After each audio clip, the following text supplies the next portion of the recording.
오늘의 주요 뉴스입니다. 여권이 긴박하게 움직이고 있습니다. 김병기 의원은 전격 탈당을 했고 이해훈 후보자의 청문회는 파행을 겪은 오늘 청와대에서 지도부 만찬이 진행됩니다. 김경 서울시 의원의 차명 사업 의혹이 불거졌습니다. 서울시에서 용역을 딴 업체 대표를 만나보니 이렇게 말을 했습니다. 단독으로 전해드립니다. 연예인들의 불법 주사제 의혹, 저희 추적팀이 그 주사제 어디서부터 오는 건지 추적을 해봤습니다.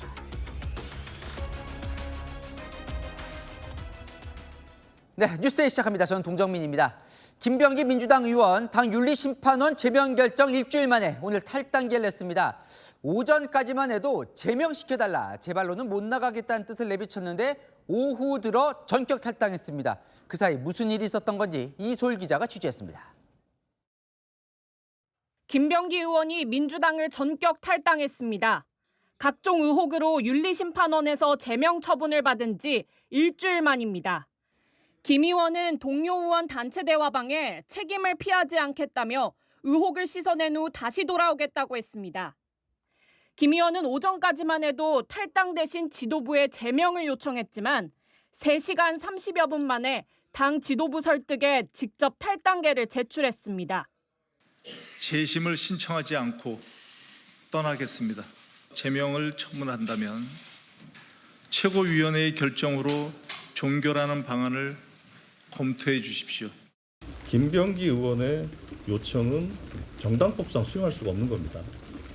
그래서 이 점에 대해서 김병기 의원에게 설명을 드렸고 탈당한 것으로 그렇게 이해하시면 될 것 같습니다. 의총을 열어 제명 절차를 논의하는 것도 부담이니 탈당해달란 지도부의 의견을 받아들인 겁니다. 민주당 지지율이 5개월 만에 최저치로 하락하면서 부담도 커진 것으로 전해집니다. 김 의원 측 관계자는 윤리심판원 논의가 길어지면서 당에 부담을 준다는 비판 여론만 커졌다고 했습니다. 한 민주당 관계자는 의총에서 제명이 확정될 경우 복당이 더 어려워질 수 있다는 판단도 했을 것이라고 했습니다. 국민의힘은 탈당으로 책임을 피할 수 없다며 의원직을 사퇴하라고 목소리를 높였습니다. 채널A 뉴스 이솔입니다.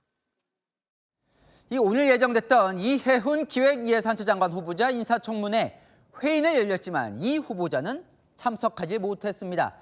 국민의힘이 자료 제출을 제대로 안 했다며 못 열겠다 버텼고 다른 층에서 대기하던 이 후보자도 물러설 뜻이 없음을 분명히 했습니다. 백승현 기자입니다. 위원장으로서 청문회 관련 안건은 상정할 수 없다는 말씀을 드립니다.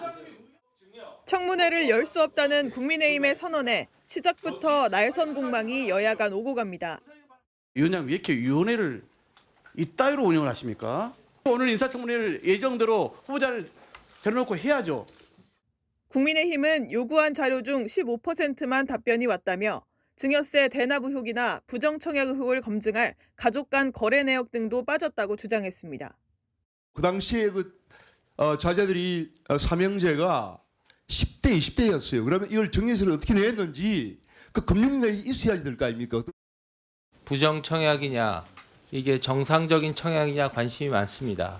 근데 안타깝게도 원펜타스 청약 점수를 어떻게 계산해서 냈는지 자료 도착하지 않았습니다. 민주당은 일단 청문회를 열어 검증하자고 반박했습니다. 자료 만족하고 인사청문 하신 적 있으십니까? 이 장관 청문회를 받아본 사람 제가 유일한 것 같은데 저는 당시에 그 자료 제출을 한 65%인가 이렇게 했습니다. 완벽한 자료 제출은 되지 않았다 손 치더라도 청문회는 바로 개최가 돼야 된다고 봅니다. 오후 3시가 가까운 시각인데요. 청문회가 언제 열릴지 몰라 이 후보자는 4층 청문회장에 가지 못한 채 이곳 1층 빈 사무실에서 대기하고 있습니다. 이 후보자는 자진 사퇴에 선을 그었습니다. 과장이지요. 저희가 75% 정도 냈습니다. 그래서 심지어 30년 전, 40년 전 거를 달라고 하시니 자진 사퇴는 고려 안 해도 돼요? 국민 앞에 설명부터 드려야죠. 결국 1시간 반 만에 멈춘 회의는 다시 열리지 못했고 국민의힘은 이 후보자가 자료를 제대로 내야 청문회를 열겠다는 입장입니다. 채널A 뉴스 백승현입니다. 이해훈 후보자 어제 일부 자료를 냈는데요. 야당이 아들의 월세 몰아내기 의혹을 제기하고 있습니다. 자, 이 후보자가 전세로 얻은 이 세종 아파트에 아들이 살고 있었는데 27개월을 무상으로 살다가 이 장관 지명 직전에 몰아냈다는 의혹인데요. 이 후보자는 장관 지명 때문에 낸 게 아니라 원래 그때 내기로 계약을 했었던 거라고 반박합니다. 자세한 내용 광보인 기자가 이어갑니다. 이해훈 기획예산처 장관 후보자가 전세권을 갖고 있는 세종 아파트. 세종 직장에 다니는 장남에게 무상 제공했다는 의혹이 제기되자 이 후보자는 매월 월세를 받고 있다고 공식 답변을 해왔습니다. 어젯밤 이 후보자가 낸 자료를 본 야당이 집중 공세를 시작했습니다. 2023년 9월 장남이 쓴 지불 서약서를 첨부했는데 월세 금액은 없다는 겁니다. 월세 40만 원이 적시된 건 두 번째 서약서. 작성 시점은 지난달 24일로 후보자 지명 나흘 전입니다. 지명 일주일 전 장남이 1,080만 원을 이 후보자에게 인출한 내역도 제출됐습니다. 박수영 국민의힘 의원은 장남이 공짜로 엄마 이름의 전셋집을 사용하다 장관 지명 전 검증을 모면하려 한 번에 낸 것이라고 비판했습니다. 증여세를 내지 않은 의혹을 제기한 겁니다. 이 후보자 측은 첫 서약서를 보면 결혼의 분가 시점에서 석 달 내 일괄 지급하기로 되어 있다며 혼인신고 후 일시불로 납부한 것이라고 반박했습니다. 채널A 뉴스 강부인입니다. 네, 안 기자, 이남희 정치부 선임 기자 나왔습니다. 사실 김병기 민주당 의원 그전부터 당에선 자진 탈당했으면 했는데 사실 안 나가고 있었거든요. 하루 만에 빠르게 지금 정리가 된 모양새입니다. 일단은 조승래 사무총장이 오늘 김병기 의원 오전에 기자회견 마치자마자 직접 찾아갔다고 합니다. 탈당 안 하고 의총에서 제명 의결을 피할 방법이 없다면서 탈당을 요청한 겁니다. 버티던 김 의원도요, 결국 기자회견 약 3시간 반 만에 사무총장실에 탈당기 냈죠. 당은 즉시 이걸 서울시당에 이첩해서 탈당 처리를 했습니다. 그야말로 속전속결이었습니다. 여당이 공천원금 수수 의혹 등 각종 논란에 휩싸인 김병기 의원 거취에 대해서는 신속하게 정리 수순에 들어간 겁니다. 그동안 김병기 의원 자진 탈당 없다는 게 확고해 보였는데 왜 이렇게 많이 바뀐 거예요? 일단은 이렇게 주변 좀 취재를 해보니까요. 더 이상 버텨도 결과가 달라질 건 없다. 그러니까 버텨도 실익은 없다고 판단한 걸로 보입니다. 또 당이 제명을 확정하면 5년간 복당할 수 없잖아요.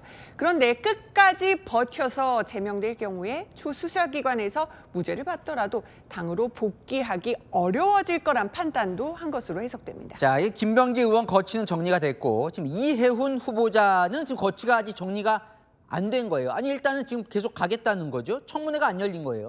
맞습니다. 한 민주당 관계자 제가 오늘 취재해보니까 이런 말을 하더라고요. 야당이 자료 미제출 핑계를 대고 있는데 실제로 정말 청문회 열 생각이 없어 보인다고요. 야당의 속내 정치권에서는 이렇게 보고 있습니다. 자료 없이 청문회 진행했다가 이 후보자 청문 보고서 채택의 정당성만 부여해주는 꼴이 된다. 이렇게 본 것이라고요.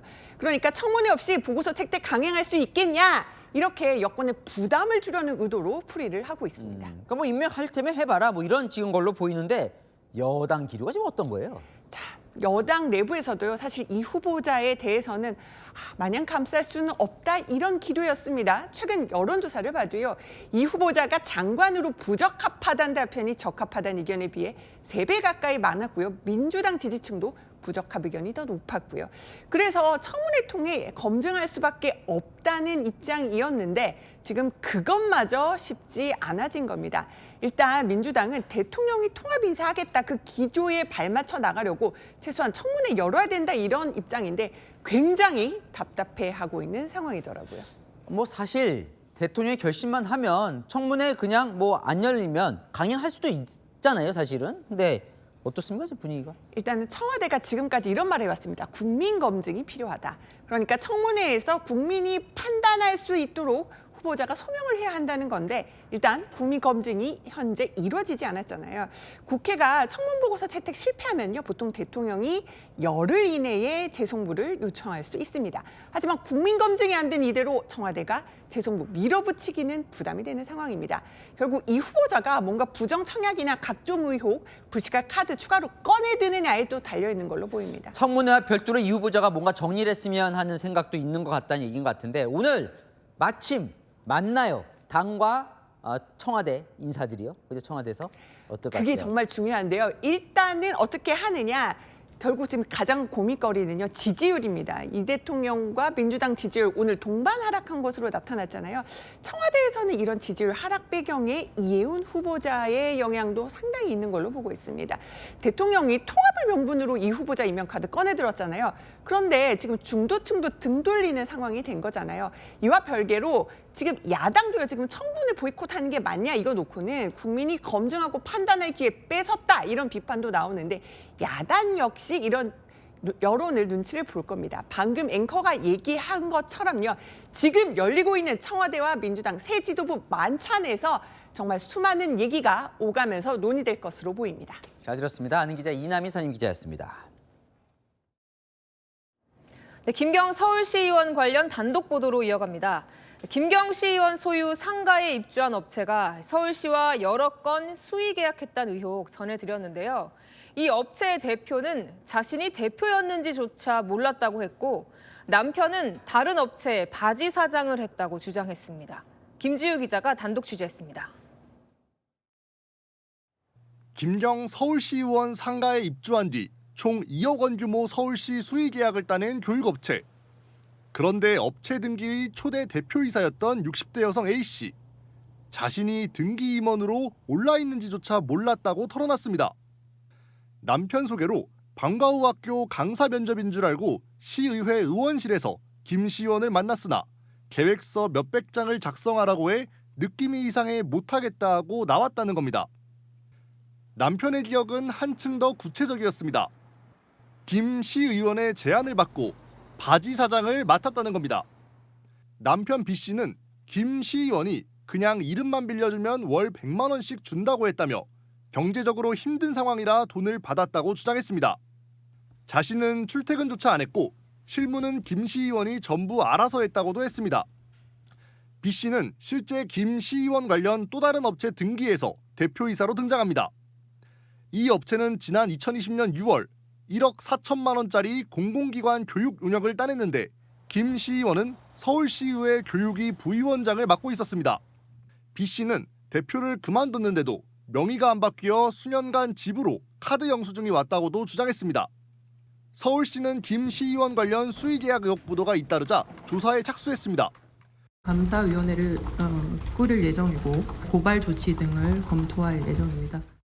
채널A는 김 시의원 측에 차명 대표 의혹 관련 입장을 수차례 물었지만 답을 듣지 못했습니다. 채널A 뉴스 김지우입니다. 네, 김경 시의원의 공천 헌금 의혹 수사도 속도를 내고 있습니다. 엇갈린 진술 속 경찰은 강선우 의원의 전 보좌진과의 대질 조사도 검토했지만 김 시의원의 거부로 이뤄지지 못했습니다. 경찰은 내일 의혹의 정점에 있는 강 의원을 처음 소환해 이 대목마다 엇갈리는 사실관계를 집중 추궁할 걸로 보입니다. 김민환 기자가 보도합니다. 17시간가량 조사를 받고 귀가하는 김경 서울시 의원.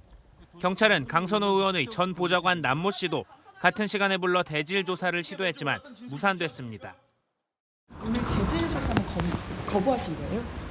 네, 사실대로 진술하였습니다. 대질 조사는 당사자 동의가 필요한데 김 시의원이 거부하면서 이루어지지 못한 겁니다. 경찰은 민주당 서울시당 관계자 2명을 불러 조사하는 등 오늘까지 관련인 총 8명 조사를 마쳤습니다. 내일은 당사자인 강선우 의원을 처음으로 불러 조사를 벌입니다. 지난달 29일 녹취록 보도로 의혹이 불거진 지 22일 만에 모습을 드러내는 겁니다. 전 보좌관이 돈을 요구했다는 김 시의원, 돈인 줄 모르고 전달만 했다는 남 씨, 보좌관 보고를 받고서야 인지했다는 강 의원 등 핵심 인물 3인의 진술이 모두 엇갈리는 상황. 경찰은 강 의원 소환을 앞두고 공천 헌금이 오갔던 지난 2022년 그날의 사실관계 규명을 위해 수사력을 모으고 있습니다. 채널A 뉴스 김민환입니다. 장동혁 국민의힘 대표 쌍특검을 요구하며 닷새째 단식 중입니다. 당내에서 만류도 나오지만 꺾을수록 강해진다며 단식 의지를 이어가고 있는데요. 당내에서는 한동훈 전 대표가 단식장에 방문해야 한다는 주문도 나옵니다. 정성원 기자가 보도합니다. 부축을 받고 앞으로 나오는 장동혁 국민의힘 대표.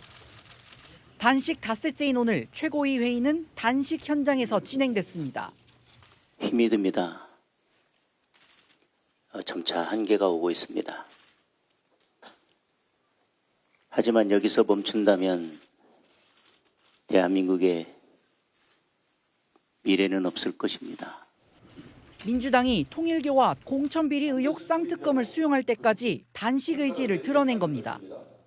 SNS에 허리가 꺾인 장미꽃잎이 더 생생하게 피어올랐다. 꺾을수록 더 강해지자며 의지를 재차 드러냈습니다. 김재원 최고위원도 오늘 동조 단식에 들어갔고 당 의원들도 단식장에서 규탄 대회를 열며 힘을 보탰습니다. 단식 투쟁 외면 말고 쌍특검을 수용하라! 일각에서는 한동훈 전 대표가 단식 현장을 찾아와야 한다는 목소리가 나왔습니다.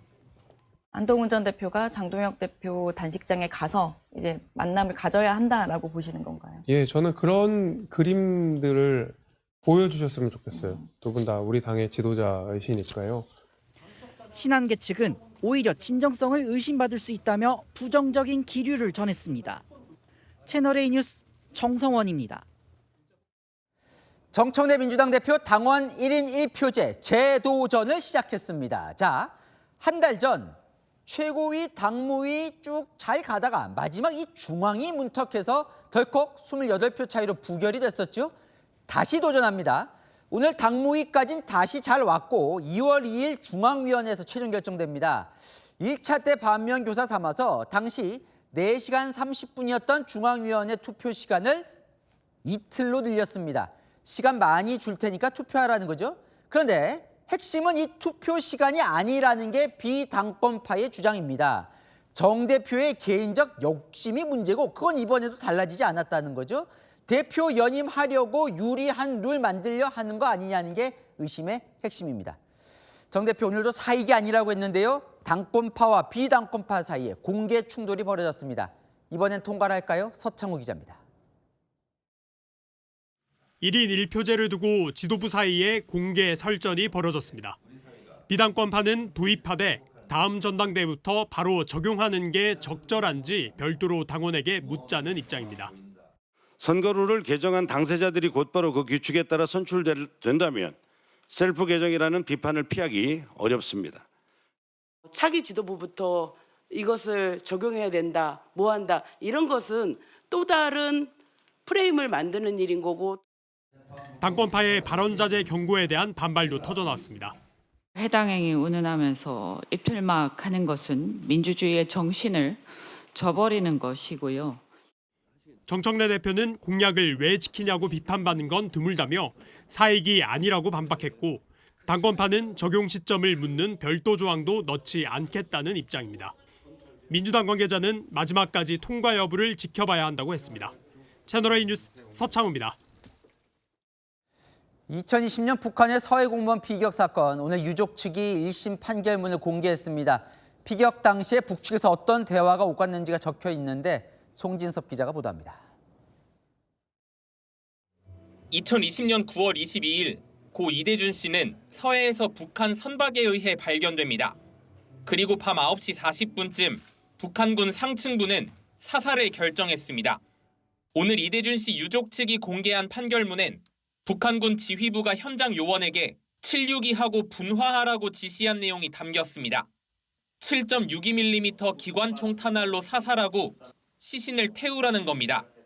지시를 받은 요원은 내가 직접 하는 거냐, 완전 저거 없애버리라는 소리냐 라고 되묻기도 했습니다. 판결문에 따르면 군 지휘부는 간장을 이용해 깨끗이 처리하라고 지시했습니다. 간장은 기름을 뜻하는 북한 은어입니다. 현장 요원은 잘 발라지지 않지만 깨끗이 처리하겠다고 답했습니다. 이 씨가 숨지기 직전 호루라기를 불며 살려달라고 애원한 정황도 기재됐습니다. 통신 감청을 하였음에도 그대로 방치했다는 것은 누구를 위해 무엇을 위해 국정원의 대북 첩보가 존재했는지 묻습니다. 이 과정은 군과 해경이 청와대에 수차례에 걸쳐 전달했고 문재인 전 대통령까지 보고됐습니다. 채널A 뉴스 송진섭입니다. 법조팀 최주현 기자 나왔습니다. 판결문 1심 8교문 유족지 공개를 했는데 그때 당시 상황이 많이 들어있어요. 실종 당일에 바다에 어떻게 빠져 있는지부터 좀 볼까요? 맞습니다. 말씀하신 것처럼 이 판결문을 살펴보면 실종 당일부터 사망 시점까지 어떤 일이 있었는지 비교적 상세하게 기록이 되어 있습니다. 판결문 자체가 700쪽이 넘는데요. 먼저 2020년 9월 21일 실종 당일 새벽 상황을 살펴봐야 합니다. 우선 이 씨는 무궁화 10호에 탑승한 뒤 CCTV가 없는 사각지대에서 행적이 끊겼고요. 갑판에는 평소 이 씨가 신던 슬리퍼도 가지런히 놓여져 있었습니다. CCTV가 이 선내에 2개가 설치되어 있었는데 슬리퍼는 이 사각지에 놓여 있었습니다. 직접적인 장면은 없지만 재판부는 일단 실족으로 인한 사고가 아닌데 무게를 뒀습니다. 근데 당시 조류 방향은 남쪽이었는데 결과적으로는 북쪽으로 가면서 논란이 있었던 걸로 기억이 납니다. 맞습니다. 사실 이 판결문 전체에서 가장 궁금한 대목인데요. 실종 추정 위치에서 북방 한계선을 넘어서 35km 떨어진 곳에서 발견됐는데 실종 당시 조류가 말씀하신 것처럼 남쪽이었죠. 이 점을 근거로 우리 군은 월북 가능성이 낮다 이런 보고를 올리기도 했습니다. 잔뼈 굵은 1등 항해사였던 이 씨가 조류를 거슬러서 갔냐는 겁니다. 자, 어쨌든 이 씨가 북한에서 이제 발견이 돼요. 그때 당시를 보면 북한군을 향해서 살려달라는 호소를 했다고요. 네, 이 부분도 유족이 제공한 이 판결문을 보면 알 수가 있습니다. 이 씨가 실종 다음 날 어떻게 사망하게 됐는지 상세하게 나와 있는데 이 씨는 구명조끼를 입은 상태로 대한민국 국민임을 밝히며 도와달라 이런 요청을 하기도 했습니다. 하지만 이 도움 요청 불과 6시간도 안 돼서 7.62mm 기관총으로 사살되고 또 소각됐고 수장이 된 정황까지 기재가 되어 있습니다. 보면 이제 검찰은 월북으로 몰아간 게 범죄라고 주장을 했는데 1심에서는 결국 무죄가 나온 거잖아요, 그죠? 맞습니다. 2020년 말에 그러니까 이 씨가 숨진 뒤죠. 국가안보실에서는 해경의 이 씨를 국가보안법상 잠입, 탈출, 위반 혐의로 입건을 검토하라 지시한 정황도 나왔거든요. 해경은 혐의 적용이 불가능하다고 계속 답변을 했는데 그래도 한 번 더 검토하라고 지시를 하기도 했습니다. 판결문을 보면 당시 문재인 전 대통령도 보고를 받은 대목이 나온다면서요? 맞습니다. 청와대는 앞서 보신 것처럼 북한에서 이 씨를 발견하고 처리하는 과정에서 오간 대화를 보고로 받았습니다. 기관총 구경이나 연유가 기름을 의미한다 이런 설명까지 들었는데요. 문재인 대통령에게도 사망 전후 상황이 모두 보고됐습니다. 일단 검찰은 주요 혐의는 항소를 포기하고 이 씨에 대한 명예훼손 혐의만 항소를 했는데 2심 재판은 좀 지켜봐야 할 것 같습니다. 네, 잘 들었습니다. 아는 기자 최주현 기자였습니다. 다음 소식입니다. 내일부터 올겨울 가장 긴 한파가 이어집니다. 서울 영하 13도까지 떨어지는데 이번 주 내내 춥습니다. 사실 주말 포근했는데 벌써 많이 추워진 것 같거든요. 퇴근길 상황 최다희 기자 연결해서 알아보겠습니다. 자, 최 기자, 얼마나 추워졌어요? 네, 서울 광화문 광장에 나와 있습니다. 현재 이곳의 기온은 영하 7.1도까지 떨어졌는데요. 본격적인 추위는 내일부터입니다. 전국의 최저 기온이 영하 10도 이하로 내려가면서 올겨울 가장 춥고 긴 한파가 시작될 전망입니다. 내일 아침 서울은 영하 13도, 체감온도는 영하 19도까지 내려가겠습니다. 오늘 밤 9시를 기점으로 서울을 비롯한 수도권과 내륙 지역엔 한파주의보가, 경기 북동부와 강원 지역엔 한파경보가 발효됩니다. 포근했던 주말과 달리 갑자기 추워진 날씨에 시민들은 몸을 움츠렸습니다. 체감상으로 영하 10도 되는 것 같은데 지금 손발이 진짜 얼어도 얼 것 같아요 지금. 너무 추워요. 내일 목도리도 꽁꽁 싸매고 신발도 따뜻한 신발 신을 거예요. 목도리 했는데도 너무 추워요. 오늘 까먹고 장갑을 안 챙겨왔는데 장갑도 챙기고 모자도 쓰고 정말 꽁꽁 싸매야 될 것 같습니다. 최저기온 영하 10도를 오가는 강추위는 일요일인 18일까지 계속 이어질 전망입니다. 지금까지 광화문 광장에서 전해드렸습니다. 네, 일을 마치고 집에 돌아왔는데 현관문 도어락이 부서진 채 문이 열려 있다면 얼마나 놀랄까요? 알고 보니 경찰이 출동해 강제로 문을 열고 간 상황이었습니다. 무슨 일이 있었던 건지 오세정 기자가 단독 보도합니다. 새벽 시간 아무도 없는 빈집. 밖에서 문을 부수는 요란한 소리가 울려 퍼집니다. 강아지도 놀란 듯 두리번거리며 상황을 살핍니다. 집에 들어온 건 다름 아닌 경찰관 2명. 손전등을 비추며 이곳저곳을 수색합니다. 남편에게 가정폭력을 당하고 있다는 여성 신고를 접수받고 출동한 경찰이 신고자가 계속 전화를 받지 않자 문을 강제 개방하고 들어온 겁니다. 하지만 집엔 아무도 없었습니다. 신고자가 실수로 주소지를 잘못 불러줘 다른 집에 출동했기 때문입니다. 집에 돌아온 20대 여성은 열린 문과 부서진 도어락을 보고 깜짝 놀랐습니다. 문에는 신고 처리 중 5인으로 파손됐으니 지구대로 연락 바란다는 안내문만 덩그러니 붙어 있었습니다. 퇴근하고 7시 반쯤 와 있을 때는 현관문 앞에 이게 붙여져 있는 상태였고 제가 이걸 떼면서 문을 잡았는데 그냥 힘없이 열리더라고요. 집주인은 직접 경찰서를 찾아 보상 절차를 진행했습니다. 경찰은 경비원이 집주인 번호를 모른다고 해 연락을 할 수 없었다며 문이 열려 있는 것을 감안해 새벽 시간 순찰을 강화했다고 해명했습니다. 또 당시 출동 경찰관 조치엔 문제가 없었다며 감사 등 징계 계획은 없다고 밝혔습니다. 채널A 뉴스 오세정입니다. 네, 모르는 여성을 갑자기 껴안는 추행을 저지른 30대 남성이 붙잡혔습니다. 바로 전날에도 같은 곳에서 성추행을 저질러 체포됐는데 풀려나고 또 범행을 저지른 겁니다. 신선미 기자입니다. 카페에 앉아있는 여성 뒤로 다가가 와락 껴안는 남성. 유유히 근처 다른 여성에게 접근하고 여성은 깜짝 놀랍니다. 또 다른 카페로 자리를 옮긴 남성. 일행과 대화 중인 여성의 손을 잡으려 하고 손을 뿌리치자 꾸벅 인사하며 자리를 떠납니다. 이후에도 여러 곳을 옮겨가며 여성들을 추행합니다. 30대 남성이 여성 8명을 잇따라 추행한 건 지난 16일. 남성의 범행을 목격한 인근 상인이 증거 확보를 위해 영상을 촬영했습니다. 만지고 있고 여자가 기겁을 하고 있으니까 이거 무슨 상황인 것 같다고 해서 그냥 사진을 일단 촬영했어요. 도망가려고 하니까 제가 그때 잡은 상태죠. 강 씨는 남성을 붙잡고 있다가 출동한 경찰에 인계했습니다. 남성은 전날에도 같은 장소에서 4명의 여성을 추행해 경찰의 현행범으로 체포됐었습니다. 경찰은 남성을 입건한 뒤 주거지 등이 일정해 일단 귀가시켰는데 또다시 범행을 저지른 겁니다. 왜 전날 잡은 사람이 왜 다시 그 다음 날 이렇게 또 활보를 하냐 했더니 법이 그렇다 이런 식으로만 말하고. 남성은 경찰 조사에서 범행을 시인하고 충동적으로 그랬다고 진술한 것으로 전해졌습니다. 경찰은 재범 위험이 높다고 보고 강제추행 혐의로 남성을 구속했습니다. 채널A 뉴스 신선미입니다. 제2의 도가니 사건을 떠올리게 하는 충격적인 의혹이 제기됐습니다. 인천의 한 장애인 거주시설 원장이 여성 장애인 19명을 상대로 지속적으로 성적 학대를 저질렀다는 증언이 나왔습니다. 조현진 기자가 보도합니다.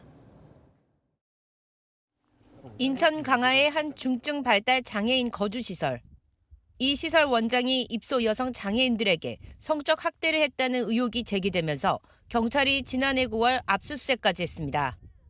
지금 직무대사가 안 계시는데 여기를 못 나오고 안 나오고 계시죠. 직원들이 많이 갈렸어요. 강화구는 전문기관의 시설 여성 장애인을 상대로 심층 조사를 의뢰한 결과 여성 입소자 19명 모두가 피해자인 것으로 파악됐습니다. 조사 보고서에는 원장이 성적으로 만지려 했다. 하지 말라고 했지만 소용이 없었다는 구체적인 진술이 담겼습니다. 또 방과 소파, 2층 카페 등 범행 장소를 특정했으며 다른 장애인이 피해를 당하는 장면을 봤다는 증언도 나왔습니다. 피해 여성들은 30대에서 60대 사이의 여성 중증 발달 장애인으로 19명 가운데 13명은 가족이 없는 무연고자입니다. 원장과 시설 관계자들에게 전적으로 의존할 수밖에 없었던 구조였습니다. 여성 장애인들은 인권 침해와 학대에 쉽사리 노출되지만 빨리 그리고 제대로 구제받지 못하는 것이 허다합니다. 경찰은 장애인 간간 강제추행 등 혐의로 원장을 입건하고 불구속 상태로 수사 중입니다. 김민석 총리는 SNS에 제2의 도가니 사건을 연상케 하는 충격적인 사건이라며 신속하고 철저한 수사가 이뤄져야 한다고 밝혔습니다. 채널A 뉴스 조현진입니다. 네, 직장인 익명 커뮤니티에 자신이 기장이라면서 자폭하겠다는 섬뜩한 글이 올라왔습니다. 김포공항의 좌표까지 찍었는데요. 내년 대한항공과 아시아나항공 통합 출범을 앞두고 이 불만을 품곤 이런 글을 적은 걸로 보이는데 경찰이 즉각 수사에 나섰습니다. 윤수민 기자가 보도합니다. 어젯밤 직장인 익명 커뮤니티에 올라온 글입니다. 대한항공이 싫어서 아시아나에 들어왔는데 하는 꼴 봐서 자폭하고 나갈 거다라는 글이 올라왔습니다. 또 다른 글에선 코로나19 때 중국 항공사에서 있었던 차별을 거론하며 자살 비행을 언급하기도 합니다. 아시아나 직원으로 추정되는 인물로 대한항공 아시아나 합병에 대한 불만을 드러낸 것으로 보입니다. 김포공항 측과 경찰은 즉각 수사에 나섰습니다. 경찰 관계자는 글쓴이가 썼던 좌표가 가리키는 지점이 김포공항에 있는 대한항공이었다고 밝혔습니다. 경찰은 해당 글 게시자가 실제 기장인지 항공사 직원인지 여부 등을 수사하고 있습니다.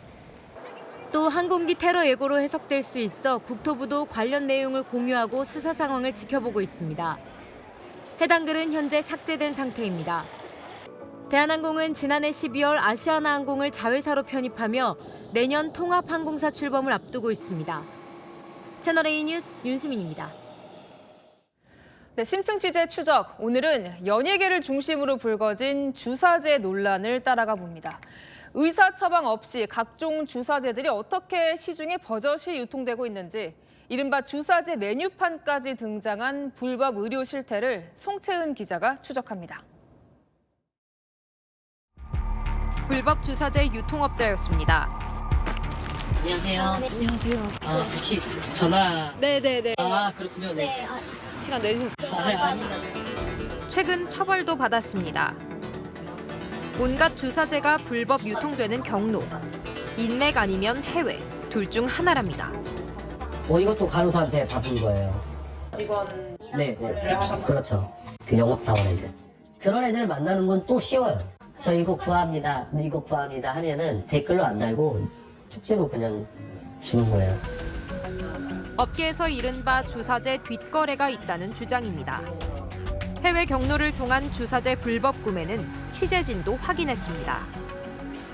건강정보 공유하는 곳이라 해놓고 1대1 대화를 열자 주사제 메뉴판이 튀어나옵니다. 스테로이드, 성장 호르몬, 각종 수액 주사 가격이 일목요연합니다. 병원 처방의 5분의 1 가격으로 처방전 없이 원하는 양만큼 삽니다. 모두 불법입니다. 직거래 유도와 통화를 시도했지만 극도의 경계심을 보입니다.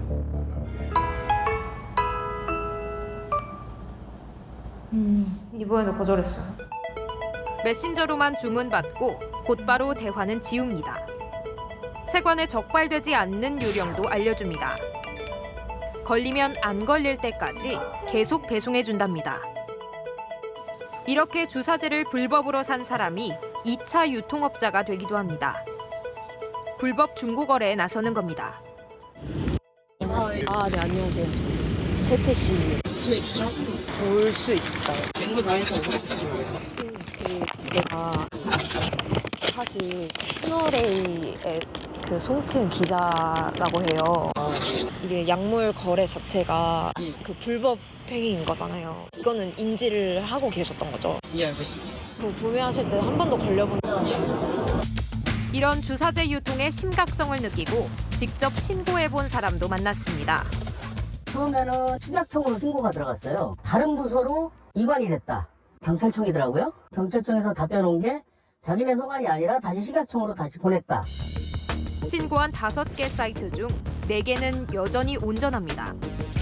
정부 감시망을 뚫는 불법 주사제 유통을 뿌리 뽑지 않는다면 이 호언장담은 현실이 되는 겁니다. 이번에 박나래 분 사건 보니까 아직까지도 그건 뿌리는 못 깎아요. 계속 이어질걸요? 직구도 되고. 지금 대놓고 직구 사이트가 있는데 못해요. 못 뽑을걸요.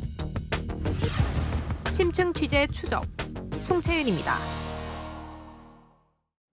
네, 코스피가 4,900도 뚫었습니다. 이제 코스피 5,000까지 단 100포인트도 남지 않았는데요. 어떤 종목들이 기록을 쓰고 있는 건지 오은선 기자가 알아봤습니다. 사람처럼 걷고 관절이 360도 회전합니다. 현대자동차가 CES에서 휴머노이드 로봇 아틀라스를 공개한 뒤 피지컬 AI 선두 기업으로 재평가받으며 주가도 뛰었습니다. 오늘 현대차 주가는 16.2% 넘게 급등하며 시가총액 100조 원 돌파를 눈앞에 뒀습니다. 삼성전자도 사상 처음으로 장중 15만 전자를 기록했습니다. 홍라이 리움미술관 명예관장의 2조 원대 주식 처분 소식에 하락 출발했다가 상승세로 전환했습니다. 대형주들의 강세로 코스피는 사상 처음 4,900선을 넘어섰습니다. 근데 지금 추세를 봐서는 5,500까지는 피크를 찍을 것 같긴 한데 지금은 많이 긍정적이죠. 그러니까 기대감보다는 불안감이 있고요. 코스피는 새해 들어 단 하루도 빠지지 않고 올랐고 올해 상승률이 16%를 넘어섰습니다. 4,900까지 올라온 거는 반도체가 거의 다 했다라고 해도 과언이 아니거든요. 근데 이제 오늘처럼 뭐 자동차라든지 이런 다른 여타 섹터들로 확산이 된다라고 하면은 시장 측면에서 더 긍정적이라고 볼 수 있겠죠. 시장의 시선은 이제 5,000피 가능성으로 옮겨가고 있습니다. 채널A 뉴스 오은선입니다. 네, 지난해 11호 부동산 규제 이후 전국에서 아파트값이 가장 많이 오른 곳 어딜까요? 강남 3구도 한강벨트도 아니라고 하는데요. 배정현 기자가 취재했습니다. 경기 용인시 수지구의 대단지 아파트. 초중고가 모인 학군지이자 역세권으로 수요가 몰리고 있습니다. 이 아파트는 신분당선 성북역에서 걸어서 5분 거리에 있습니다. 최근 전용 면적 84제곱미터 기준 14억 7,500만 원에 거래돼 최고가를 경신했습니다. 지난해 부동산 규제 당시 13억 5천만 원에 팔린 이후 최근까지 계속 오른 겁니다. 서울 그 땅을 가고 싶어. 20억이 다 넘네. 연봉이 많아도 대출이 안 나오니까 현금 10억 들고 여기 적당하니 이렇게 좋은 입지에. 부동산원 통계에 따르면 11월 첫째 주부터 약 2달간 용인 수지구 아파트 매매가 상승률이 전국에서 가장 높게 나타났습니다. 성남시 분당구, 서울 송파구 등이 뒤를 이었습니다. 대출 규제가 심해지면서 핵심 수요층인 젊은 층이 업무지구에 가까운 중저가 아파트 시장으로 관심을 갖다 보니까 상대적으로 낮은 대출 규제로 수요가 몰리는 풍선 효과에 인근 용인 반도체 클러스터 조성 사업에 대한 기대감도 일부 반영됐다는 해석이 나옵니다. 채널A 뉴스 배정현입니다. 네, 이제 곧 새학기가 시작되는데 노트북 사려다 이 가격 맞나 놀라신 분들 계실 겁니다. 많게는 100만 원이나 비싸졌는데요. 스마트폰 가격도 오를 수 있다는 관측이 나옵니다. 왜 그런 건지 홍지은 기자가 취재했습니다. 오는 27일부터 판매 예정인 삼성 신형 노트북. 프로 기준 16인치는 351만 원으로 책정됐습니다. 같은 등급 전작 시리즈가 250만 원대였던 것과 비교하면 100만 원 오른 가격입니다. 최고 사양 제품 출고가는 500만 원에 이릅니다. 너무 가격이 비싼데요. 전 작년인가 재작년 사태 180 정도 주고 샀는데 이게 1년 좀 넘었는데 그렇게 2배로 가면 조금 부담이 될 것 같아요. LG전자 사정도 비슷합니다. 신형 노트북 16인치 제품 출고가는 314만 원으로 전작보다 50만 원 올랐습니다. 뭐 때문에 그런 거예요? 가격이가 그래도 계속 오르고 있잖아요. 신모델 같은 경우에는 엄청 많이 올라요. 고환율의 메모리 반도체 가격 폭등으로 해외 제조사들도 신제품 출고가 인상을 줄줄이 예고한 상황입니다. 고장나지 않은 이상 안 바꾸지 않을까. 일찍 사는 게 좋은 것 같아요. 너무 비싼 건 부담스러울 것 같고 그래서 조금 이전 기종을 사용하지 않을까. 노트북에 휴대폰, 게임기 등 IT 기기 전반 가격 인상으로 이어질 거란 관측이 나옵니다. 채널A 뉴스 홍지은입니다. 날씨가 추워지니 운동이 게을러지죠. 이 서울시가 많이 걷고 건강한 밥을 먹으면 최대 10,000원까지 현금처럼 쓸 수 있는 포인트를 줍니다. 어떻게 하면 받는지 정윤아 기자가 전해드립니다. 영하의 날씨에도 걷기 운동을 하러 야외로 나온 시민들. 하루에 몇 천 보 정도 걸으세요? 한 5, 6천 보요. 서울시가 걷기만 해도 포인트가 쌓이는 시민건강 챌린지를 시작했습니다. 걷고 잡곡밥을 먹고 체력 측정 등 미션을 성공하면 현금처럼 쓸 수 있는 포인트를 최대 10,000원까지 제공하는 겁니다. 기자도 체험해봤습니다. 스마트워치를 차고 손목닥터 앱을 설치해 체력 인증센터를 예약합니다. 악력을 재고 윗몸 일으키기 같은 무료 체력 측정을 하면 5,000포인트가 지급됩니다. 서울 시내 식당에서 잡곡밥을 먹고 사진과 영수증을 등록하면 2,000포인트를 얻을 수 있습니다. 야외 활동을 독려하는 미션도 있습니다. 미션 장소인 홍제천 인공폭포입니다. 이곳에서 GPS 인증 완료를 하면 500포인트가 적립됩니다. 5개 미션을 모두 달성하면 추가 포인트까지 총 만점. 병원이나 약국, 편의점 등 서울페이 가맹점에서 현금처럼 사용할 수 있습니다. 서울시는 이번 이벤트는 선착순 10,000명으로 제한되지만 향후 관련 사업을 더 확대할 방침이라고 밝혔습니다. 채널A 뉴스 정민아입니다. 지난 연말 A형 독감이 유행이더니 이번엔 B형 독감이 난립니다. A형 걸린 분들도 B형 독감에 또 걸릴 수 있다는데 이 증상은 어떤지 김지윤 기자가 알려드립니다. 고열과 오한 증상으로 병원을 찾은 지민경 씨. 검사 결과 B형 독감 진단을 받았습니다. 몸이 너무 안 좋고 오한이 너무 심하고 숨 쉬는데 숨이 좀 뜨겁다는 느낌이 나서 검사하니까 나오더라고요. B형 독감이라고. 어린이집이나 유치원에서 집단 생활을 하는 소아 청소년들 사이에 유행 양상이 더 뚜렷합니다. 지금 A형이랑 B형이 거의 그룹을 돼가지고 엄청 다 걸렸어 거의. 벌써 한 일주 넘어가고 한 10일 된 것 같아요. A형 독감이 지나가고 주춤하던 독감 의심 환자 수가 다시 증가하고 있습니다. 특히 지난달 검출률이 2.1%였던 B형 독감은 17.6%로 급증하면서 A형 독감 검출률을 넘어섰습니다. A형과 B형 독감 모두 고열, 기침, 인후통 같은 증상이 비슷합니다. 고열이 없다고 해서 미열만 난다고 해서 독감이 아니다 이렇게 생각하기는 어렵고 검사를 해봐야지 확인할 수 있는 겁니다. 소아의 경우 구토나 설사 같은 증상이 동반되기도 합니다. A형 독감에 걸린 적이 있더라도 B형 독감에 또 걸릴 수 있습니다. 다만 예방접종을 했다면 B형 독감에 또 걸리더라도 증상이 덜하다는 게 전문가들 설명입니다. 채널A 뉴스 김지윤입니다. 흰 가운을 입은 의사의 입원실까지 영락없는 병원인데요. 환자가 누군가 봤더니 바로 식물입니다. 아픈 식물을 치료해주는 반려식물병원 김승희 기자와 함께 둘러보시죠. 흰 가운을 입은 여성이 노트북을 보며 설명을 이어갑니다. 모니터 너머로 잎이 돌돌 말리고 시든 산세베리아가 보입니다. 죽은 부분은 좀 잘라내시고요. 요 액체 비료를 좀 꽂아주세요. 그거를 그럼 몇 개 정도 꽂아놔요? 하나만 꽂으면 돼요. 서울시에서 무료로 병든 식물을 치료해주는 반려식물 병원입니다. 원래는 직접 화분을 들고 와야 했는데 오늘부턴 식물도 비대면 진료를 받을 수 있습니다. 대중교통으로 거의 3시간 가까이 카메라로 보면서 해주시니까 직접 가보지 않아도 또 직접 옆에서 듣는 것 같고. 병원엔 입원실도 있는데요. 이 해충 때문에 줄기가 상한 크텐한테 이렇게 잎이 다 말라버린 국화 등이 입원 치료를 받고 있습니다. 진찰이 필요한 동물과 달리 원격 상담이 더 유용한 경우가 많습니다. 들고 왔는데 저희가 고사 처리를 하면은 굉장히 낙담해서 가시는 분들이 있어요. 그런 경우에 굉장히 유용할 것 같습니다. 잎이 마르고 뿌리가 갈변했다면 습기 과다일 수 있어 마른 흙으로 갈아준 뒤 햇볕을 쬐어줘야 합니다. 흰 솜털이 있다면 깍지벌레와 같은 해충이 원인이라 친환경 농약을 뿌려주면 됩니다. 병원은 휴일과 심야에 문의를 남길 수 있는 문자 상담 서비스도 제공하고 있습니다. 채널A 뉴스 김승희입니다.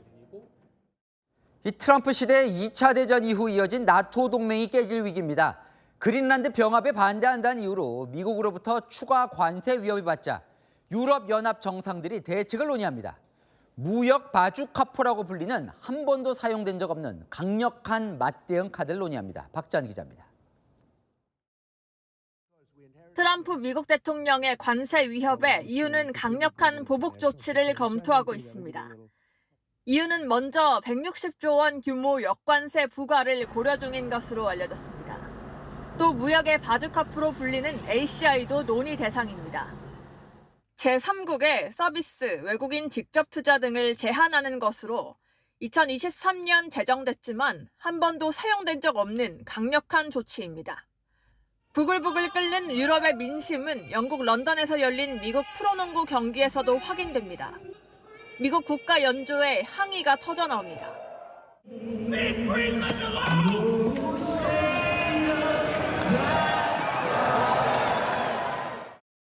80년 나토 동맹이 흔들린다는 우려에도 스콧 베센트 재무장관은 동맹보단 힘을 통한 평화를 강조했습니다. We are the hottest country in the world. We are the strongest country in the world. And that is only through President Trump. President Trump believes in NATO, but he does not believe in the American people being dragged in.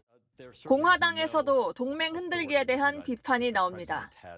트럼프 일기 마이크 펜스 전 부통령도 우려를 밝혔습니다. I have concerns about using what I think is a questionable constitutional authority, imposing unilateral tariffs on NATO allies to achieve this objective. 27개국 EU 정상들은 오는 22일 긴급 정상회의를 열고 보복 관세 등 공동 대응 방안을 논의합니다. 채널A 뉴스 박자은입니다. 이 이란의 반정부 시위엔 국민들의 경제적인 어려움도 한몫을 했죠. 70년대만 해도 이란은 경제 대국이었습니다. 미국으로 망명한 과거 이란 왕세자, 중동의 한국이 될 기회를 놓치고 북한이 됐다며 이란 현 정권을 비판했습니다. 장하연 기자입니다.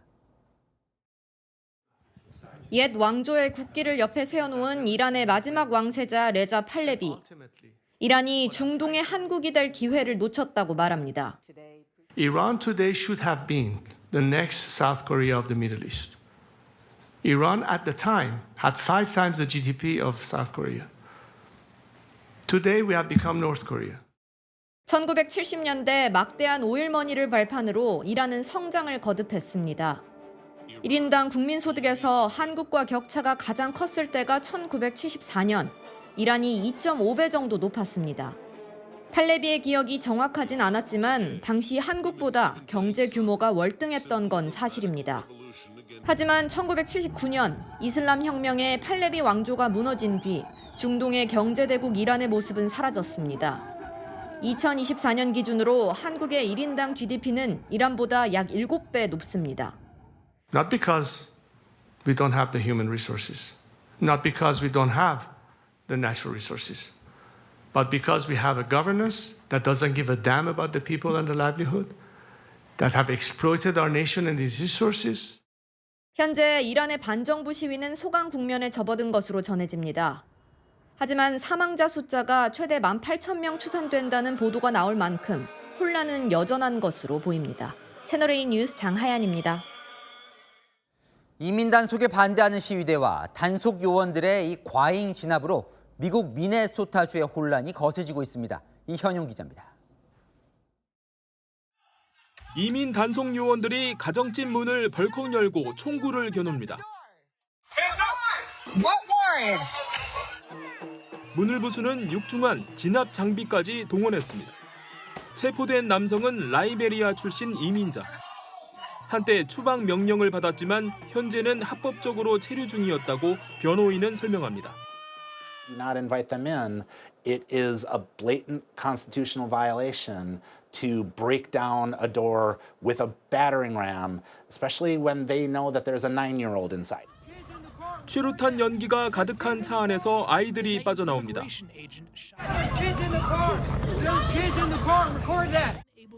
생후 6개월 아기를 포함해 아이 6명이 차에 있었습니다. 당국과 시위대의 충돌 과정에서 귀갓길에 애꿎은 가족이 피해를 본 겁니다. 완전히 누워 저항 못하는 남성의 얼굴을 요원이 무릎으로 여러 차례 가격하는 장면도 포착됐습니다. 국토안보부 장관은 시위자들을 탓했습니다. We are following the exact same investigative and review process that we always have under ICE and under the Department of Homeland Security and within the administration, the exact same policy that the Biden administration used.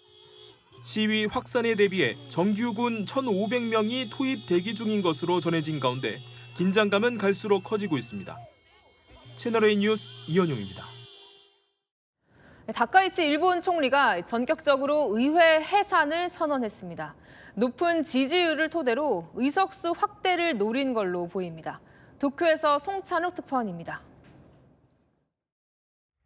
다카이치 사나의 일본 총리가 하원격인 중의원 해산을 공식 발표했습니다.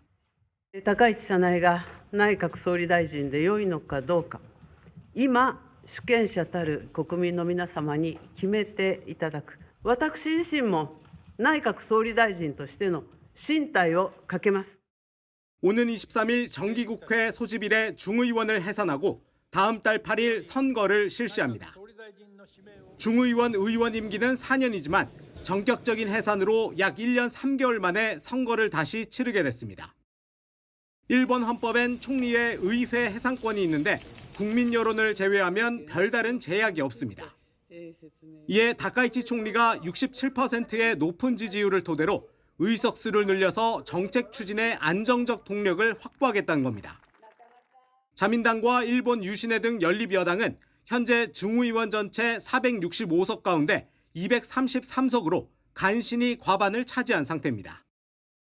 반면 야당에선 제1야당 입헌민주당과 옛 열린여당 공명당이 함께 정권 교체를 위한 신당 창당에 나섰습니다. 의원 내각제인 일본은 중의원 선거 후 30일 안에 총리 지명 선거도 다시 실시합니다. 중일 갈등에 따른 중국의 히토류 수출 통제 등으로 경제에 부정적인 효과가 나타나기 전에 다카이치 총리가 승부수를 던진 것이란 분석이 나오고 있습니다. 도쿄에서 채널A 뉴스 송찬욱입니다. 스페인에서 승객 수백 명을 태운 고속열차 2대가 정면 충돌했습니다. 최소 21명이 숨졌습니다. 김대욱 기자입니다. 종이장처럼 구겨진 열차가 선로에서 벗어나 기울어져 있습니다. 승객들은 깨진 창문 사이로 빠져나오고 구조대원들이 분주하게 부상자들을 옮깁니다. 현지 시각 18일 오후 6시 40분쯤 스페인 코르도바주 아다무주 인근에서 승객 400여 명을 태운 고속열차 2대가 정면으로 충돌했습니다. 스페인 당국은 이번 사고로 21명이 숨졌다고 밝혔고 국영방송 RTV는 100여 명이 부상을 입었다고 전했습니다. 이번 사고로 마드리드와 안달루시아 구간 철도 운행이 중단됐습니다. 거대한 폭발이 일며 희뿌연 연기가 하늘을 뒤덮습니다. 곳곳엔 뒤틀린 철제 구조물들이 널브러져 있습니다. 중국 내이멍구 바우터우시의 한 제철소에 폭발 사고가 발생해 2명이 숨지고 8명이 실종됐습니다. 공장과 인근 지역에서는 84명이 다쳐 병원에서 치료를 받고 있습니다. 내이멍구 당국은 실종자 수색과 함께 사고 원인 조사를 위한 조사팀을 꾸리기로 했습니다. 도심 밤하늘이 화염으로 붉게 물들었고 도로 옆 산등성이마다 불길이 타오릅니다. 현지 시각 18일 실내 남부에서 대형 산불이 발생해 최소 18명이 숨지고 주민 2만 명이 대피했습니다. 가장 피해가 큰 곳은 리우블레주와 비오비오주로 수도 산티아고에서 500km 정도 떨어져 있습니다. 산불은 고온 건조한 날씨에 강풍까지 겹쳐 계속 확산하고 있습니다. 가브리엘 보리치 칠레 대통령은 국가 재난 사태를 선포하고 모든 자원을 동원해 진화에 나서겠다고 밝혔습니다. 채널A 뉴스 김대욱입니다.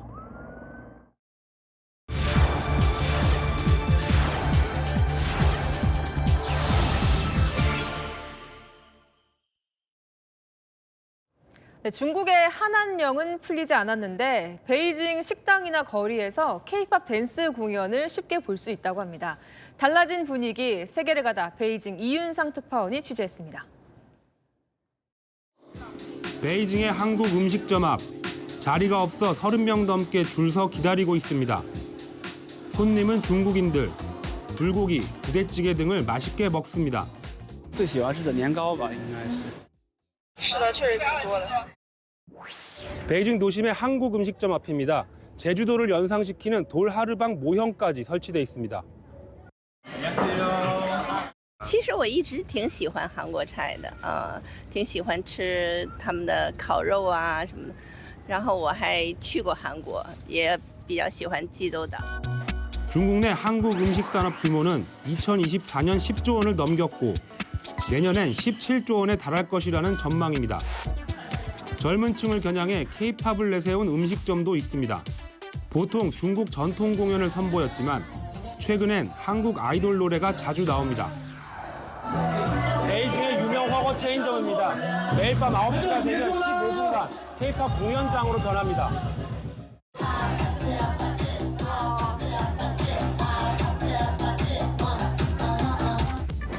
베이징의 한 쇼핑몰은 주말이면 K-팝 댄스 경연장으로 변합니다. 중국 MZ 세대들이 실력을 뽐내고 또 이 모습을 보려는 사람들이 몰려 발디딜 틈이 없습니다. 我比较喜欢一季이채령 언니. 아, 맞아. 너무 좋아. 중국 칭화대의 조사에선 최근 한국에 대한 호감도가 크게 증가했습니다. 한중 관계가 회복되면서 한국을 좋아하는 것에 대한 거리낌이 줄었다는 분석이 나옵니다. 如果有机会的话，想这些韩国电影到中国的电影院里，然后中国的观众能去看。 다만 아직 풀리지 않은 한한령이 걸림돌입니다. 한국적인 자유주의, 비판의식 이런 게 많이 가미된 이런 것들이 중국 사회주의 이념, 이거와는 충돌이 생길 수밖에 없잖아요. 한한령 해제에 기대감이 높아지고 있지만 본격적인 개방까지는 시간이 걸릴 것이라는 분석이 나옵니다. 베이징에서 채널A 뉴스 이윤상입니다. 맹렬한 한파가 찾아옵니다. 오늘 밤 9시 전국에 한파특보가 발효되는데요. 경기와 강원에는 주의보보다 한 단계 높은 한파경보가 내려집니다. 이번 한파 쉽게 물러서지 않을 것 같습니다. 북서쪽에 차가운 시베리아 고기압이, 동해상에는 저기압이 자리 잡았는데요. 고기압 가장자리를 따라 찬 기온이 계속 내려오고요. 두 기압 한동안 정체돼 추위가 이어지겠습니다. 내일 아침 서울 영하 13도로 오늘보다 10도 정도 낮은데요. 체감 영하 18도의 냉동고 추위로 이번 겨울 가장 춥겠습니다. 낮에도 서울 영하 3도, 체감 영하 7도로 꽁꽁 얼겠습니다. 주말까지 아침 기온이 영하 10도를 넘지 못하겠습니다. 날씨였습니다. 뉴스에 마칩니다. 시청해주셔서 감사합니다.